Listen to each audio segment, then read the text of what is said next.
telling? Yeah. You really should get an iPhone. This stick would actually work. Shut up.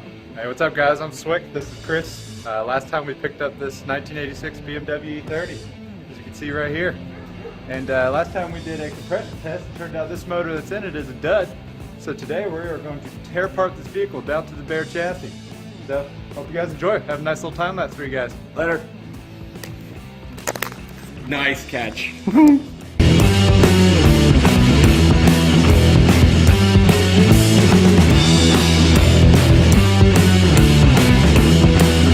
So, working on taking this intake off, and we've got these intake bolts that are underneath each one of these runners. Each one of the runners has two of them, and there's one of them all the way back there. And the only way to get to it, you got to put a 13mm wrench. You need one of these wobble bits, because you need to angle this thing upward and crank off the top of it, otherwise it's a strange angle to get in there. But we're getting her done. What do you think so far? Working on our car's a lot of fun? Yeah, it's exhilarating.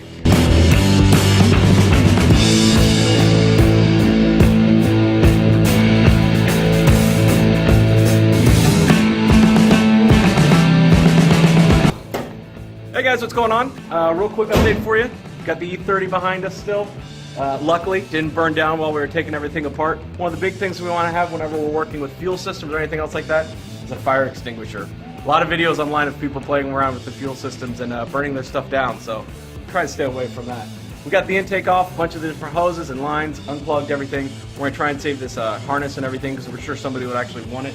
But now we're just going to go ahead and get the rest of it kind of unplugged and ready, so that way we can hook up a crane to it, lift it up out, and then we'll be good to go. So.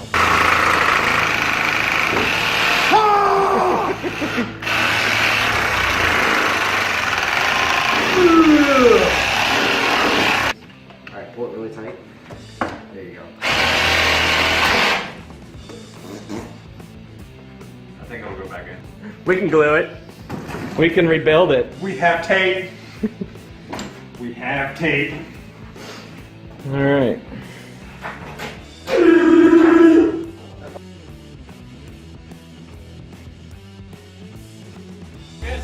Yeah.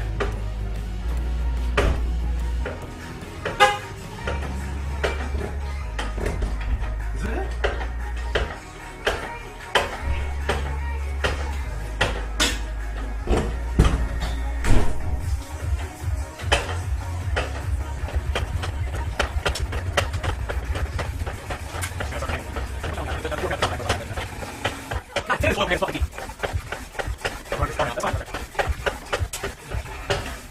Gotta get clearance to the oil pan.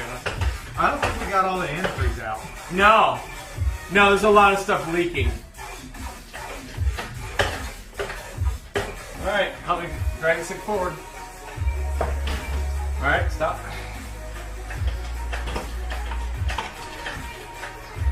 All right, we got lines.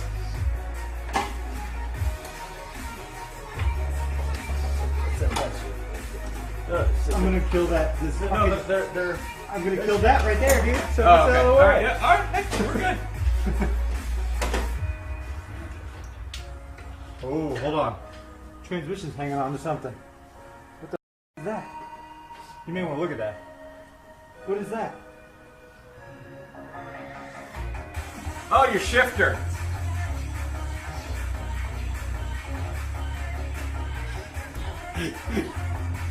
We got to take this shifter off to pull.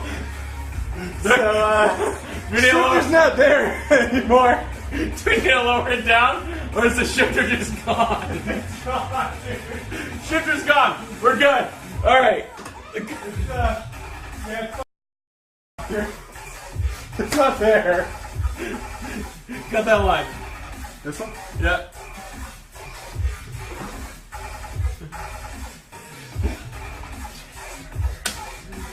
This is.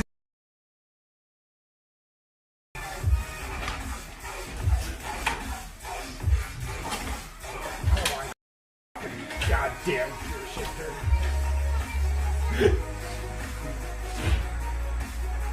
Oh, it's fucked that up now. Yeah. Seems completely logical at this point, doesn't it? Oh, Jesus. There we go.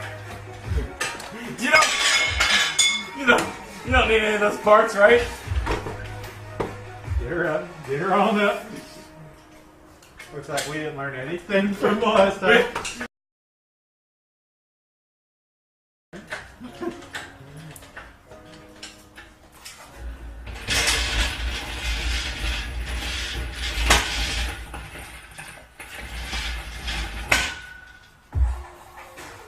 And that, sir, is a motor.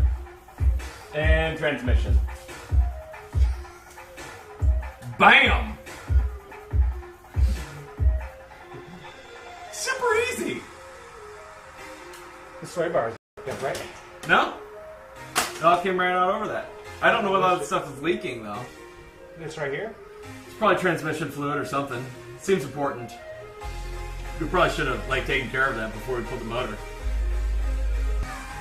So if you're removing the motor and transmission out of a car, first you probably need to remove the shifter out of the car. Where's the knob? Where's the shifter knob? Pretty sure it's under the car. It's gone. We just ripped it all out as one. Alright, so everybody, you just saw us take the engine out of a BMW E30. It was a relatively easy thing because we're not using a lot of the parts anymore, so we're able to cut where we need to.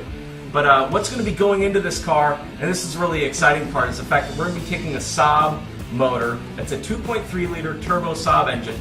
They're all over junkyards. Our buddy Mikey has actually got one sitting in his garage, and he's graciously donated it to us for this entire project. And so we're going to take that Saab engine, and then behind it, because that Saab is a front-wheel drive vehicle, we're going to go ahead and bolt on a T5 transmission out of a Chevy truck.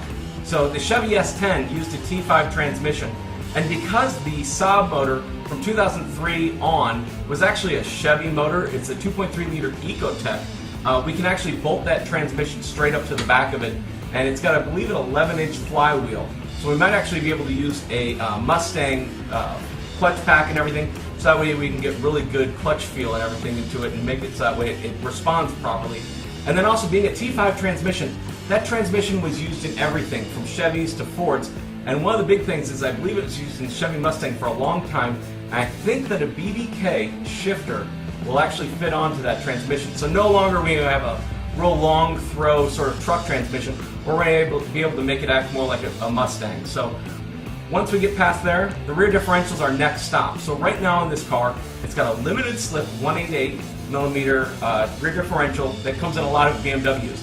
And what's great about BMW is they use that rear differential in a ton of vehicles, all the way up, I believe, until 1998 in their 3 Series vehicles. So you've got the E36s all over junkyards where you can go pull a rear differential out of there that's got a limited slip, that's going to be a little bit stronger with better gearing. So the problem with this car right now is the fact that the gearing is really, really high in that rear differential. So we're going to go ahead and get one out of a vehicle because it's a lot cheaper to go to a junkyard and buy one than it is to go ahead and replace the gears in this entire thing. So aside from that, we've got a lot of other big plans planned for this thing going forward. Alright guys, so today you saw us rip out the motor and transmission. Before we get started, you know, with the next motor swap and the custom drive shaft and rear differential, we're actually going to work on tearing out the interior. So it's got the 1986 original raggy interior inside, so we were going to rip it all the way out, and all the way down to bare sheet metal. So we're going to get it all cleared out, ready to go for the new stuff to come in. And then we're also going to patch up a little bit of rust holes. We're actually going to take a welder, we're going to weld in our own patches, and we're going to grind it down and make it look pretty professional. So we'll see you guys next time for that. Thanks.